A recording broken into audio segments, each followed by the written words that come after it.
Can you hear a distant drum bouncing on the laughter of a melody? And does the rhythm tell you come, come, come, come? Does your spirit do a dance to this symphony?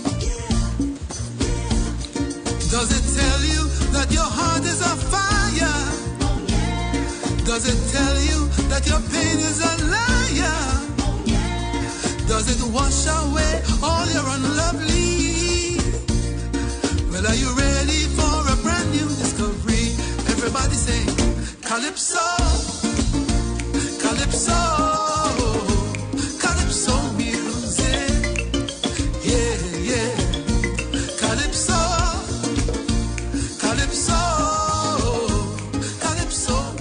Rhythm make you feel alright. Hey, yeah. Calypso, as you see, David Michael Rudder is in studio with us this morning. No, he's on Zoom with us this morning. Let's welcome to the show the Calypso man himself, David Michael Rudder. Good morning to you, David. Good morning to you, Trinidad and Tobago. Good morning to everybody.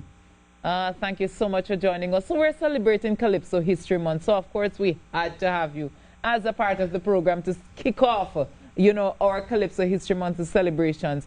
David, if there, over the years, you've been in the business a very long time. If there's one lesson that you've learned about the music, what's that? If you stay true to it, it never lets you down. Yeah. Yes, that sounds about correct. That's why I'm still here. David, one of the things about the music itself is that over the years you've used it for lots of a wide variety of storytelling. You use it to tell stories about women, about situations that would have happened, about partying, about Trinidad and Tobago, any topic you name Social and political commentary. Social and political commentary has definitely been the major focus of Calypso over the years. How is that vehicle maintained? How do we maintain that vehicle going forward? You have to be creative. You have to try to find new ways to say the same thing, because we have the World Wide Web now. Everything is instant. Something happens in Afghanistan, 2 seconds later you see it. So you have to find a new ways, new techniques to approach a subject that people say, hey, that's interesting, And I think that's the key to the whole thing. Always be ready to see something in a different light.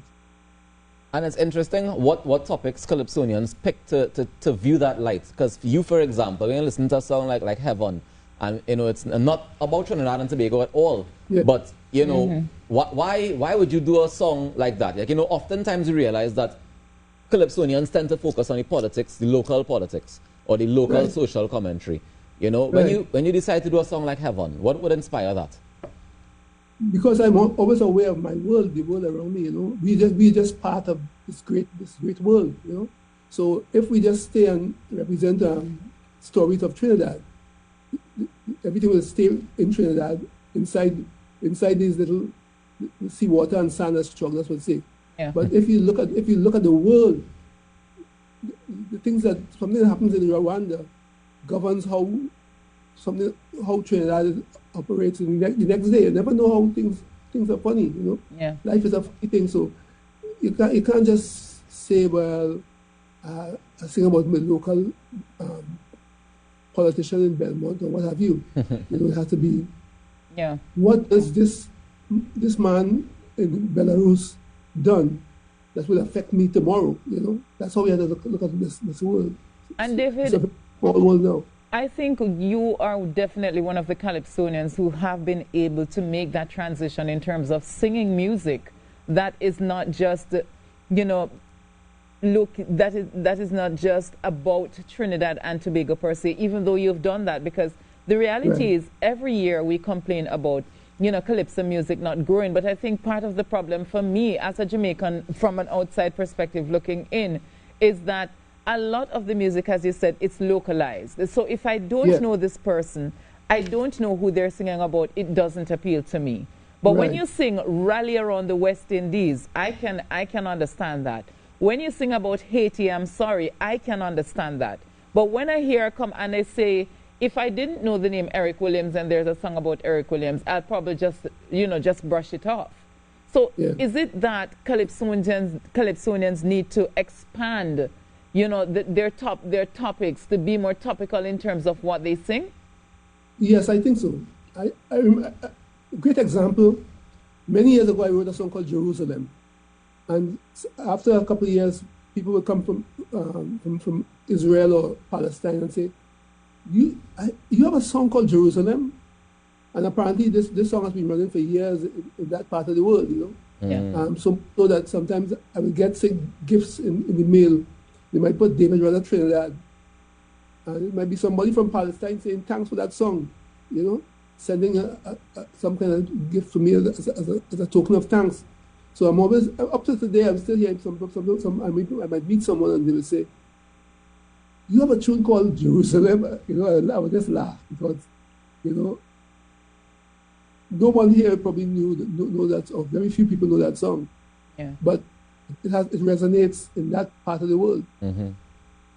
Yeah. And one of the things that's always amazing for me is your ability to write a song and not have it time stamped. So, you know, Haiti had an earthquake the other day, and devastation happened, and you know, we can still play Haiti, I'm Sorry, and it still very much applies to the new situation as it did to when you wrote it. Tell me about that. Is that a conscious choice that you make to not timestamp the music to say this is what's going on in this year and this time? No, I just write. You know, it's like Ganges in the Nile. Every election, it's like the election road march. You know, but I just write. I just write, and then let the music do what it has to do. Well, you know what? I think that you obviously have done something that is important because, as you said, every year we can apply your music. It doesn't make a difference what year. Every devastation Haiti goes through, we can play Haiti, I'm Sorry. You know, and every time cricket comes around, we're rallying around the West Indies. It's the anthem. It's the actual anthem. It's literally the anthem. So, you know, David, I definitely want to thank you for the music that you've done over the years because as an outsider, when I came here, there were certain things that I heard that made absolutely no sense to me. And I heard your music and my ears said yes. And I was like, yeah, I like that. Who is that? You know, what is the name of that man? And they told me David Rudder, and I was like, yeah, I like his music. You know, so I had an appreciation for your music even before even knowing who you were and who you are. Thank you so much. Yes, and I'm a hard girl to please. All right. I thought I'm saying that. Thanks, eh? Thanks. So, David, one of the songs that, you know, I don't know if it was a prophecy or what it was, but Calypso Rising, right? You know, you said in that song, to the backyards, we rising, and we're trying to get to a place, we're trying to reach to the world. Do you think we've been able to achieve that and sustain it? Well, first of all, that song was actually one of the few songs I've done by another Calypso. That was GB song. GB wrote it, yeah. GB wrote it, you know. But it was, you know, art suggests. Art doesn't lead you down a path or something. It just suggests. And then when it suggests, people might take the suggestion or no, you know. And I think the idea of Calypso leaving the backyards and spreading across the world is actually the essence of the show this morning because that's what we started talking about. Yep. Yeah. The fact that, you know, the music has to fly, you know. Yeah. It's like people, it's like pan too. People say, you gotta protect the pan, don't let people outside. But, you know, I always say the guy in Switzerland who invented the saxophone, if they had that same attitude, Roy Cape would be in trouble. Exactly. Thank you. Exactly. Well, David, we're almost out of time, but you know, of course, we can't have you on the No Morning Show. We get you up so early to be here with us. I'm going to sing a little thing for Calypso History Month, so just a little thing. What do you want the man to sing? Anything. It is a living vibration, Bum, bum. rooted deep within my Caribbean belly. Songs to make a politician cringe. And do what else? Turn a woman's body into jelly. I beg you, shake it up, shake it up. It is a sweet It's a sweet soca music. Calypso. I never refuse it. Calypso. It make you shake like a Shango. Calypso. Why the hell you shaking? You don't know. That's Calypso. Jam it out. Hey, Calypso. Calypso. Calypso music. Yeah. Yeah. David, All right, listen, we could collaborate, you know, David. oh my I'm word. telling you. I want to thank you so much for joining us this morning, David Yes. Michael Rudder. My pleasure. Yes. Thank you for all the years of music, all the years of service to the Calypso music and the industry. We at mean large. that. We And definitely genuinely mean that. mean it. Yeah. Thank you. You're most welcome. And so enjoy much. enjoy the rest of your day and the rest of the Calypso History Month. King in his own right. Definitely.